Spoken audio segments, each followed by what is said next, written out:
प्यारे बच्चों, आज जो कहानी मैं आपको सुनाने जा रही हूँ वो कहानी है सितारा परी की जादुई 2 बुक्स की कहानी।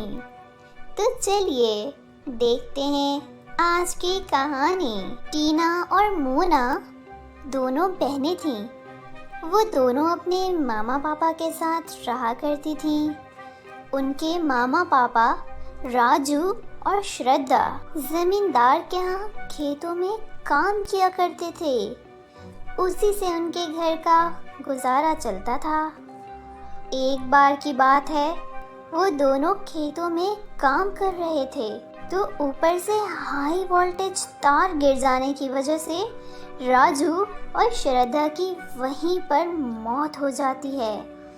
मामा पापा के गुजर जाने के बाद टीना और मोना अनाथ हो जाते हैं। दीदी, मामा और पापा हमें छोड़कर कहाँ चले गए? बताओ ना दीदी, वो कहाँ चले गए? टीना, रोते नहीं, मामा पापा हमें छोड़कर कहीं नहीं गए। वो आसमान में सितारा बनकर हमें देख रहे हैं। चलो अब चुप हो जाओ, नहीं तो माँ को बुरा लगेगा कि उनकी लाडली बेटी रो रही है तो वो क्या सोचेंगी। चलो चुप हो जाओ और खाना खा लो। फिर टीना और मोना दोनों खाना खा लेती हैं। ऐसे ही कुछ दिन बीत जाते हैं। फिर एक दिन उस मकान की मालकिन आती है। बस बहुत हो गया तुम दोनों का। हमारा मकान कोई अनाथ आश्रम नहीं है जो तुम दोनों यहाँ रह रही हो। 2 महीने से ज्यादा हो गया है, पर अभी तक तुम लोगों ने किराया नहीं दिया। देखो बहुत हो गया। खैर, मुझे तुम दोनों से बहुत हमदर्दी है, लेकिन अब से मैं तुम दोनों को यहाँ रुकने नहीं दे सकती। चलो निकलो मेरे घर से, कहीं और जाकर रहो। मालकिन जी, कृपया करके हमें इस घर से मत निकालिए। हम कहाँ जाएंगे? हम क्या करेंगे? मालकिन जी, कृपया करके हम पर तरस खाइए।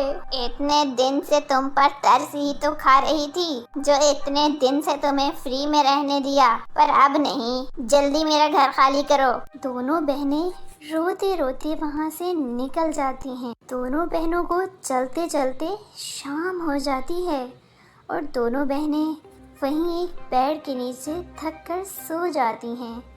अगले दिन टीना मोना से कहती है, दीदी, मुझे बहुत तेज भूख लग रही है। भूख के मारे मेरे पेट में दर्द हो रहा है। प्लीज कुछ खाने को दे दो। टीना, बस थोड़ी देर और बहन, मैं कुछ खाने का इंतजाम करती हूँ। बस थोड़ी देर और।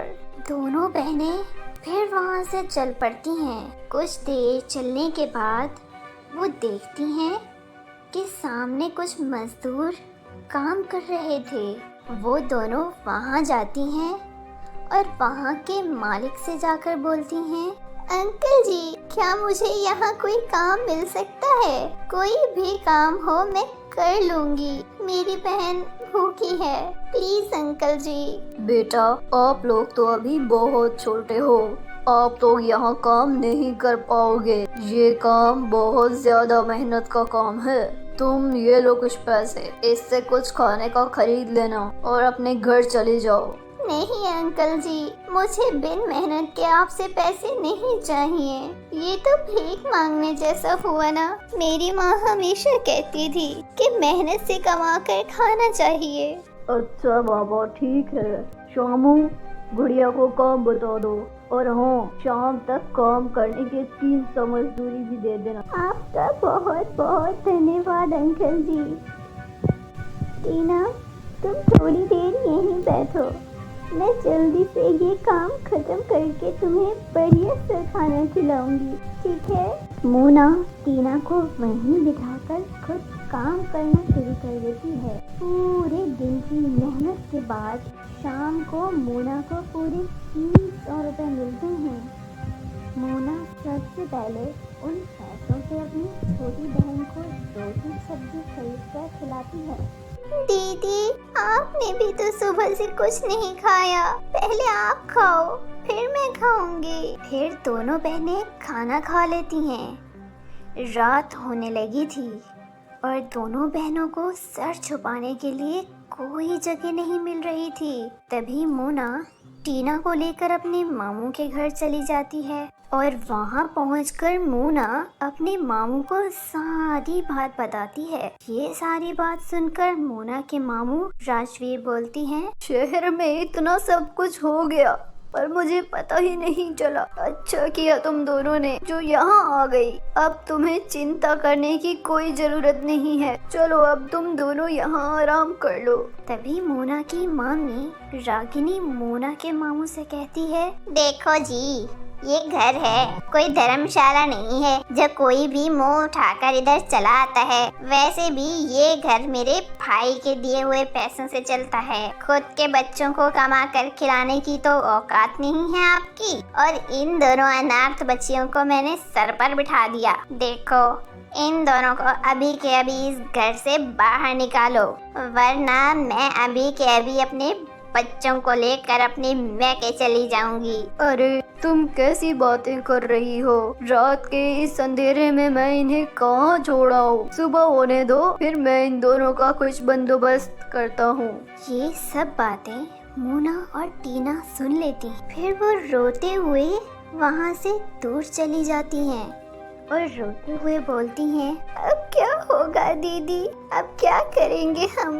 कहाँ जाएंगे? हमारा एक ही सहारा बचा था, अब वो भी नहीं रहा। मुझे भी कुछ समझ नहीं आ रहा बहन का।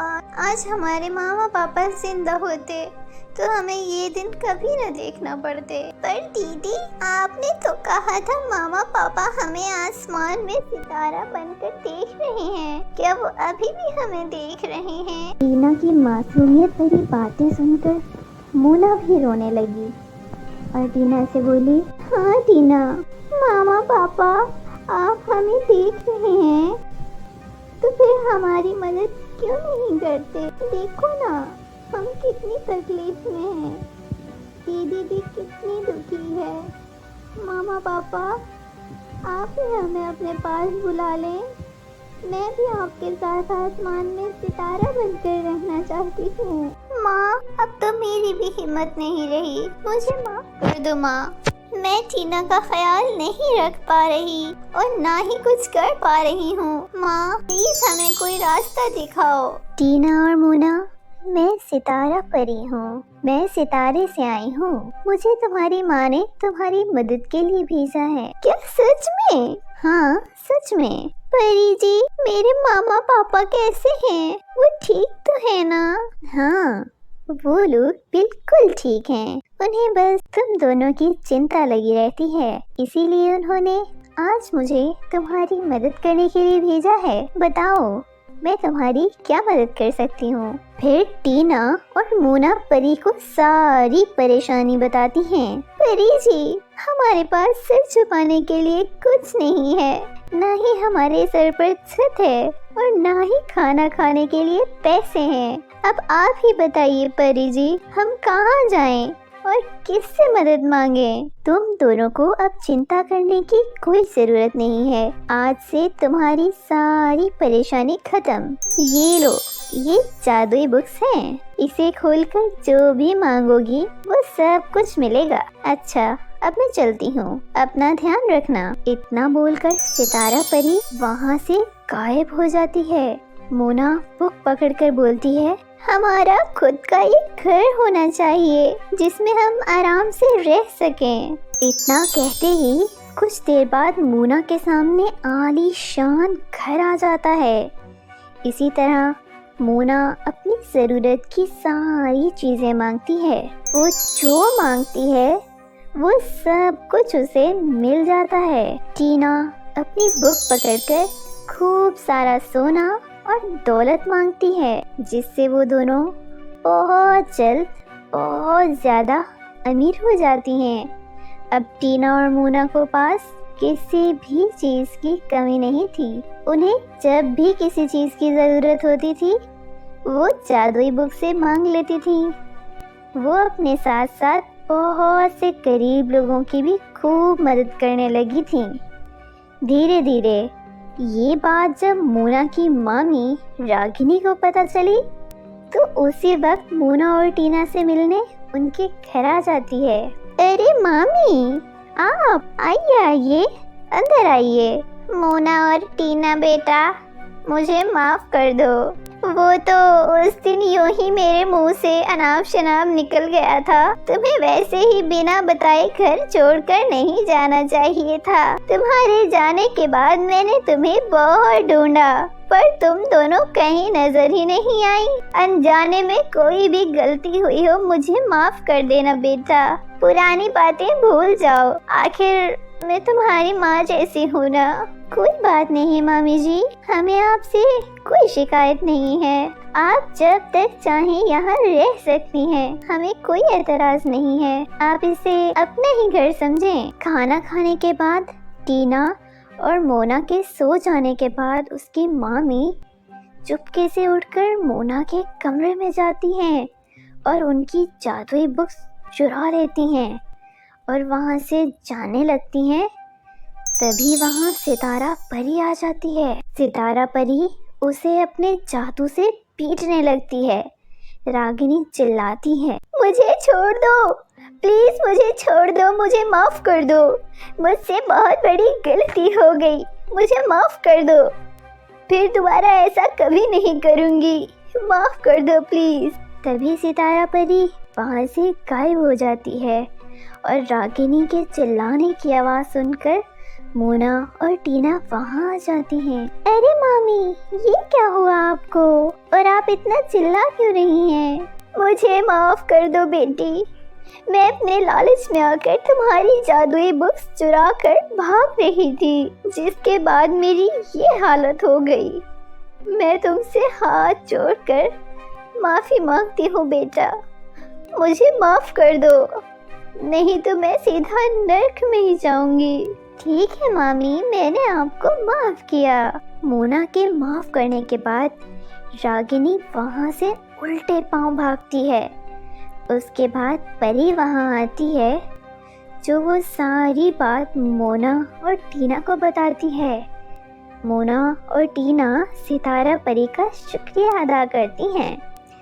उसके बाद परी वहाँ से गायब हो जाती है। फिर मोना और टीना हंसी खुशी रहने लगती हैं। तो दोस्तों, कैसी लगी आपको हमारी आज की ये कहानी? हमें लाइक और कमेंट करके ज़रूर बताइएगा। तो दोस्तों, मिलते हैं नेक्स्ट स्टोरी में।